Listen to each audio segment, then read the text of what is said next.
Kako da naučiš da crtaš ako ti niko nikad nije pokazao osnove? Ozbiljno te pitam.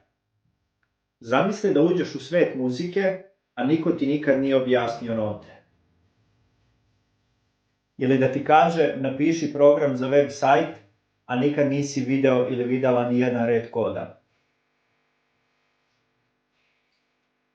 Naravno da ti neće ići. Isto je tako i sa crtanjem. Nije do toga da li imaš talenat ili ne, nego da li ti je neko pokazao osnove ili nije. Evo ja recimo ne znam da programiram, ali ne mislim da sam glup. Samo mi niko nije pokazao osnove. Zato sam osnovao prvu individualnu školu crtanja, da ne moram da programiram. Šalim se.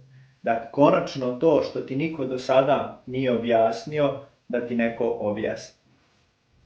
Vidimo se u individualnoj školi crtanja.